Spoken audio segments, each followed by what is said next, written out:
Hi, beautiful. What are you doing? Are you joining me? It's going to be an amazing conversation. I want to talk about pleasure anorexia and how our pleasure is actually an ally. So, what's important to me is to find out a little bit of our definitions around pleasure anorexia. And the first thing I'm going to talk about in terms of this definition is just to have a look at how prevalent it is. So in the United States alone, I think a few years ago, the statistics were 62.3 million women were suffering from sexual anorexia. I've renamed it pleasure anorexia because I actually feel like that's the pleasure anorexia is incredibly even more prevalent. And so let's talk about what it is, okay? So the first thing we're going to do is define it. If you're watching this now or you're watching the replay, what I want you just for a moment is to think for yourself, what does that mean to me? How do I deny my own pleasure? Okay, so that's the first thing. So pleasure anorexia, being anorexic, is the denial of something. So you're intentionally denying yourself pleasure. How do we do this? This is quite crucial to understand because it's going to affect how you do life. To understand that you are the one actually creating and stopping, like no to pleasure, on a regular basis. So I'm curious if you're on here, if you want to just type in the chat, if you are a person who's aware that you do deny yourself pleasure, even just simple pleasures, the day in and day out, and how that's actually affecting your life. So if you have a moment to comment, I'll love to look at that. And I'm going to keep talking as the comments come in. So the main thing I want to say here is, so in small ways, pleasure anorexia resembles the inability to receive. So what I mean by that is perhaps you take a glass of water and you sip it, but you don't taste it and you don't feel it and you don't receive it. You're just gulping it down and your mind is uber engaged in something else. And this happens all the time. Maybe it's the feeling of your clothing on your skin, but you don't notice except if it's irritating or if it's if it's just aggravating, or you're cold and you're not warm enough. In those senses you'll notice, but when it comes to pleasure, often we don't register the little things. Or maybe it's smell. Normally there's really beautiful smells all around us, but what we're doing is probably only registering the icky ones. We're like, ugh, that really smells bad, and just taking the time to notice those. So being able to notice how many times in the day that pleasure is arising within you, is becoming available to you, because here's the thing, your body is designed for pleasure. And I don't just mean sexual pleasure, I mean the feeling of feeling good, the deliciousness of your sensations of being alive. And it does relate to sexuality, but I want to include all of you. So pleasure, we're born with this incredible body that understands that pleasure creates vitality, pleasure creates health, and we're only now just discovering this through research. One type of research is with the nitric oxide. You may have heard that a few years ago, that we produce this substance called nitric oxide, and it's super important to our vitality, to our immune systems, to thriving and being deeply alive. And what creates nitric oxide in our body? Pleasure. So very important piece of that direct link with this key ingredient for our health and vitality, and it's produced by the sensation of pleasure. Another really interesting piece of research that I've been examining a lot lately that you might really like to look into is the telomeres effect. It's the effect of, so a telomere is the end of your DNA. And telomeres have gained a lot of popularity because they notice that as your telomeres shorten, you age more rapidly. And they've also found that you can lengthen your telomeres if they've already shortened a bit. So that's very exciting. But here are the things that enable your telomeres to stay vital and healthy and expressed. One is being able to have human experiences, so we're not in denial of all our human experiences, but what happens is we have a direct relationship and ownership that we're human. We're not denying that we have negative emotion or positive emotion.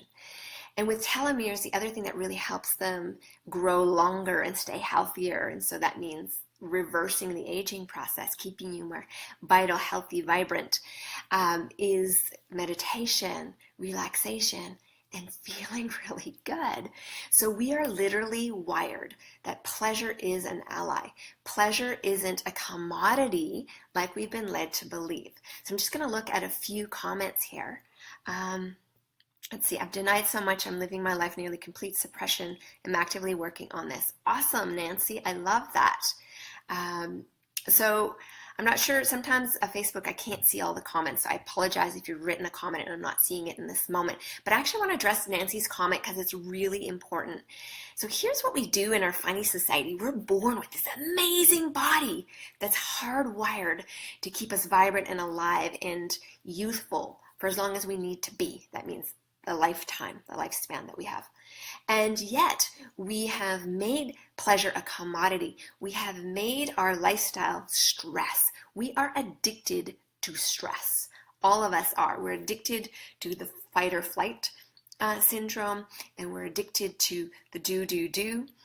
And we're actually so numbed out that we're actually addicted also to extreme forms of stimulating or accessing pleasure. So for some of us, that could even be like recreational drugs or adventures that are fairly intense, pushing our edges in some ways, instead of understanding that we're hardwired for pleasure. And the world of subtle pleasure is so profound, and it's free, and it's yours, and it's waiting for you. And the problem with numbness and the problem with suppression is that we stop being human. And that's really sad. So the good news is that we can choose right now in this moment to learn the language of pleasure. I'm so interested in if you understand the language of pleasure. And let's talk about the language of pleasure. It's not a mental language. There aren't words, although some words can be pleasurable. Music can be pleasurable, like vocals. Poetry is also pleasurable. But what I'm referring to here is a fuller spectrum of the language, and that is your sensuality. So the language of your eyes, what you see, does that give you pleasure? What you smell, does that ignite you? What you taste, what you hear, we talked about that, and what you're feeling through your skin, through your being. This is the language of pleasure. It has direct access to your core, to your heart, to your essence. I always say that beauty is the food of our soul, and pleasure is the food of the vehicle, this beautiful body. So learning the language of pleasure is essential. And so I'm really curious if some of you have this relationship with life where you feel a little disconnected from your sensuality, or you're being bombarded so much you need to kind of protect yourself and numb down a little bit, and how that's affecting your life. So if you could comment on that for me, how suppressing pleasure, numbing down, or even just turning down the volume on the intensity of your sensuality, how that's affecting you. I'm so curious to know how that is affecting you. If you wish to share, that would be lovely. Just gonna have a look. Okay, not a lot of shares right now, but that's fine. So what we'll do in the replay is when you get to this part of the video, share in the comment section below, because I'm going to read all of this and I am going to comment. So definitely leave me your ideas and how you feel about suppression, how you feel about denying being a pleasure anorexic, because we all kind of do that to some extent, some more than others. And I know that the concern for a lot of us is, how do we even make this like a normal daily thing if it's now become something that's a commodity, something that's associated with a special moment or a special experience, instead of understanding that pleasure is literally right now happening moment to moment. In fact, let's just take a moment right this second, and I want you just to bring up your hand and place your fingertip on your palm and close your eyes and very lightly, barely touch the palm of your hand and see if you can elicit not only kind of a tickling or soft sensation, but lean into that sensation and allow it, if you will, as you breathe. Give it permission to actually touch you a little deeper than just the surface of your palm. Feel as though the touch sends ripples through your whole being, and just experience that for a breath or two and just notice. Beautiful. What I want to do now is, there's a little question, so I'll answer that. How do you deal with this during the grieving process? Oh, Rita, yeah. Well, here's the thing. Grieving is necessary. It's a natural, big part of the human experience is to grieve. It's very important to be able to let go and to feel our feelings and to notice all the different nuances of what's emerging for us as we're grieving. And while you do that, grieving is actually an invitation to this moment. For example, when I was grieving the loss of my grandfather, I was very, very close to him. One of the things that became really noticeable is how incredibly alive the world was around me in comparison to knowing that he was gone. And he wouldn't be smelling what I was smelling and seeing what I was seeing. And so in that moment, his passing became an incredible offering to me to feel more alive. And although I was still grieving him, I also was taking in more of life myself. I was allowing the grief to kind of crack me open in ways that I may have been taking for granted in my normal life. So I actually had a lot of gratitude for that heartbreak and that sadness that was almost drowning in it, and at the same time just really realizing that I'm here and I'm alive and I'm breathing and I'm seeing this and I'm feeling my skin.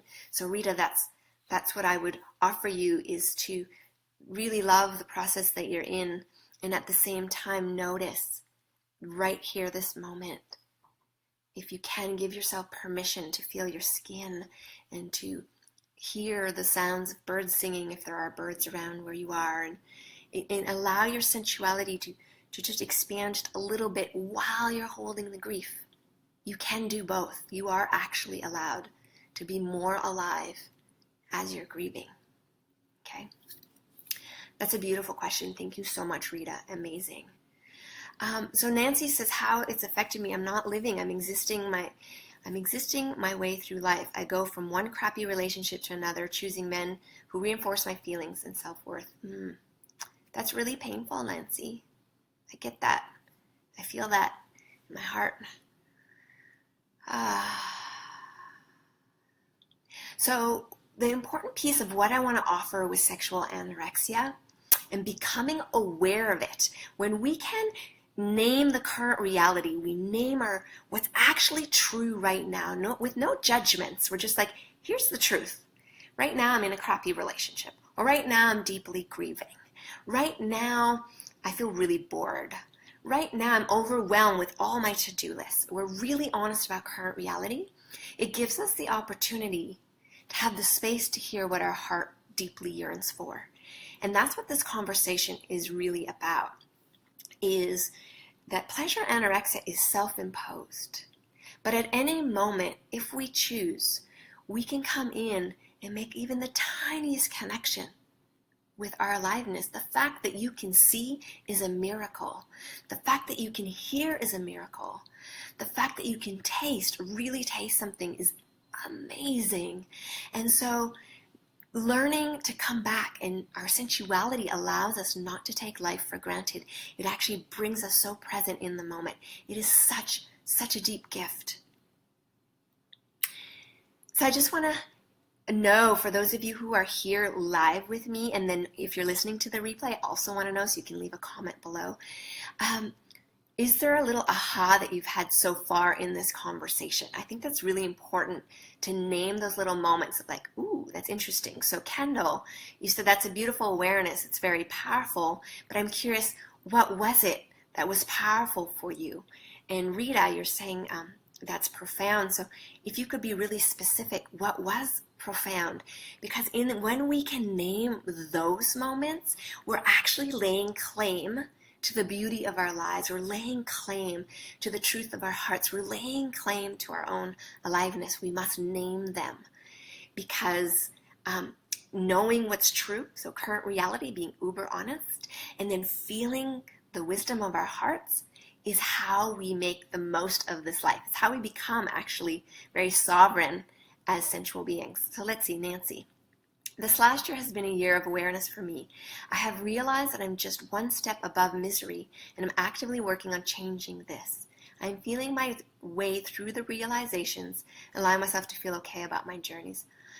Yes, Nancy, yes, I love it. I celebrate you. That is beautiful. Because here's the thing. The fact that you became aware that you're just a little notch above misery is massive, because so many of us don't even want to look at what's happening. But the moment we do that, we now have opportunity to really go for what we love. It's as though admitting the truth, like just getting real, gives us the fertile soil to move into what we would love. So Nancy, I am delighted that you're in this community, and I feel deeply honored to be supporting you and all the other beautiful women and men who are on this Facebook Live right now in being a real human being, because that's beautiful.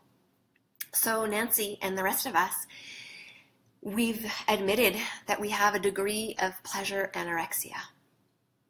And we can see how pleasure, I hope that you can see how pleasure is part of being human and part of the actual biomechanical aspect of being human, and how the language of sensuality can free us, can allow us to come more deeply in this present moment.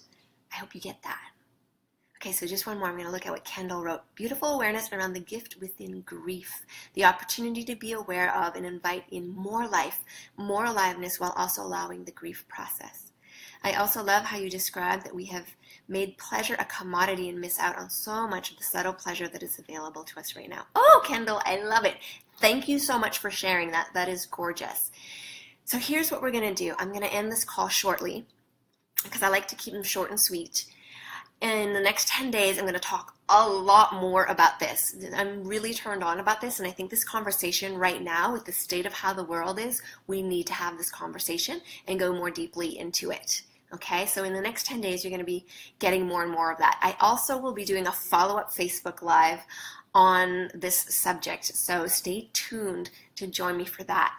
Meanwhile, what I would love right now is, if you've enjoyed this, let me know, and definitely share this video with the people in your life, especially if you want to open up the conversation around how we deny ourselves moment to moment, little moments of pleasure, and how when we switch from viewing pleasure as a commodity into our birthright, into something innately human, that we actually start to live in the subtle pleasures of our body, in the subtle, oh my God, it's so not subtle, that's the secret. But I'll share that next time, but it's amazing. So I adore you. Thank you so much for being here. You're amazing, as always, and I look forward to following up in the next Facebook Live. It'll be in a few days, I think at the start of next week. And stay tuned over the next 10 days. It's going to be really fun. We're going to dive in more deeply into this subject. All right, lots of love, and we will talk to you very, very soon, everybody. Bye.